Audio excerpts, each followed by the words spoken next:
Boy, I'm fresh out the theater, man. I just seen Bad Boys 4, Ride or Die. And man, do I got some stuff to say about this, man. So jumping off, getting into it, man, I had a great time watching this film in the theater. There was great laughs. It was intriguing and drama filled that really left me satisfied and glad that I went to go see it. This movie does a great job at feeling like a necessary and natural addition to the franchise. It moves forward with the lives of Mike and Marcus and takes their past and makes it relevant to what's happening now. And now, while I don't think that this is going to take its place as my favorite of the franchise, that's still Bad Boys 2. I think that this holds up with the third film really well and doesn't feel like a forced project or that they're just trying to milk the franchise. So first, I'm gonna jump into the stuff about the movie that I enjoyed, that I really liked. And then a little bit later, we'll talk about some of the negatives or maybe things that I think that they should have changed. So some of the things that I like, starting off kind of with the suspense and the drama and emotion that was in this movie, because the emotion that I felt watching this movie was quite present. There were times when I was watching this,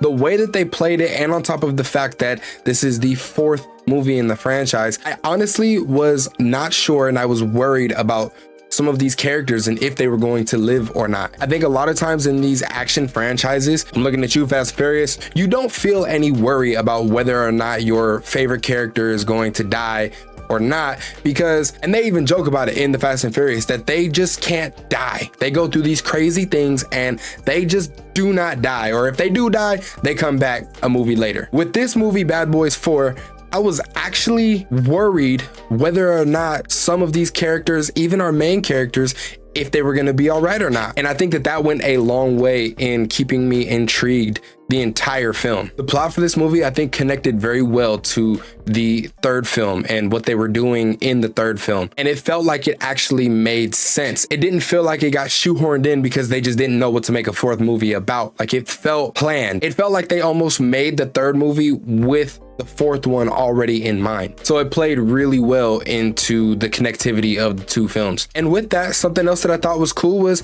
if you are a genuine fan of the franchise, there's going to be small little references that you see or that you get that kind of throw a little bone to the previous films. And that was kind of cool. It didn't feel like it was forced either. It didn't lean on the nostalgic feeling that you would get by hearing these references, but it kind of elevated the story and where they thought it was going to go. And I always appreciate that. I think sometimes it's good to lean on nostalgia, but a lot of the times it's not. Kind of let the movie stand alone and be its own thing. And this movie, while having certain elements, definitely stood alone as its own film and its own addition into the franchise. Now, the action sequences that are thrown into this film, fantastic. The choreography of these fight scenes or these action sequences are pretty much what you would expect from the Bad Boys film. They throw in a little bit of flair and kind of up the ante a bit. Mixed with the way that these scenes are shot, it really elevates those scenes, but it feels right in line with the franchise. Doesn't feel like they're going too crazy. Doesn't feel like they're going overboard or doing some wild stuff that should have got them killed. Again, like in the Fast and Furious franchise, this felt really in line with the world that they've built, and it worked and it was fun to watch. The fight scenes were brutal, hard hitting. You can hear some of these hits and it's a very satisfying feel. So I enjoyed the action sequences quite a bit. And like I said, with the cinematography too, that wasn't just for the action sequences. I think that the way that this entire movie is shot is just beautiful. The angles and where the camera is pointed, the way that the camera is moving with some of these sequences really elevates the movie and adds some excitement while you're watching it. The comedy of this film is on point with the franchise. That was something that I was really worried about going into the third film when that was released, was because it had been so long since the second movie. I wasn't sure if the comedy was going to live up to the standards of the first two films, and I ended up really enjoying the third film. The comedy was on point with that as well. And moving on into this fourth installment, it just gets better, and it's not over the top comedy. It's well in line with the characters of Mike and Marcus and their relationship and how it has grown over these 25 plus years. And I think that's a testament to how much Will Smith and Martin Lawrence love this role, love getting in the shoes of these characters, because it really shows their chemistry is still so much on point and it's so visible. And a lot of the times throughout the movie, I was dying in that theater, and a lot of the people that were in my theater were dying at the same time. The comedy jokes in here just hit so damn hard and had me falling out of my damn chair. But I also love that it didn't take away from the seriousness of the movie, because the plot of the movie is very serious and is not something that these characters are taking lightly, but the comedy that is mixed in these moments, it fits so well.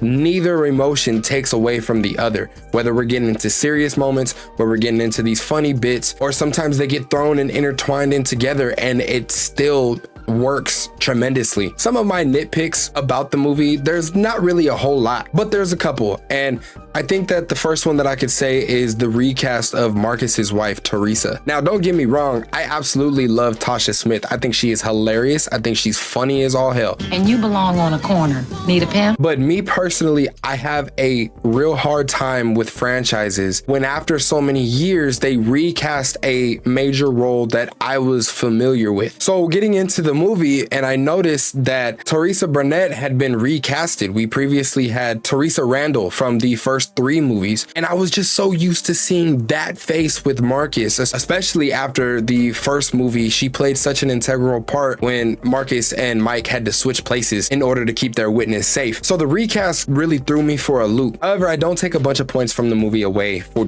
that, because it worked. It was fine. Nothing really changed, and I was able to go about the movie and enjoy it anyway. It wasn't so much of a big deal, but it was something that I noticed early on. It was kind of like, oh, wait a minute, who the hell is this? Secondly, and kind of lastly, I think for my negatives, is just, it's getting to the point now where you can really start to see the age of these two actors, mainly in Martin Lawrence. Now, he's still absolutely funny. He delivers his lines on point and it absolutely works. But even in his speech and definitely in some of the action sequences, you can start to see the age a bit and the slowness. And while I do love these movies, it's kind of sad to see, you know? Will Smith does still a fantastic job with some of his stunts. He definitely looks like he's keeping in shape. But even then, I think that it's getting to be about the time where maybe we hang up this franchise. I don't want them to milk it and go Bad Boys 10 and we get old Marcus and old Mike, unless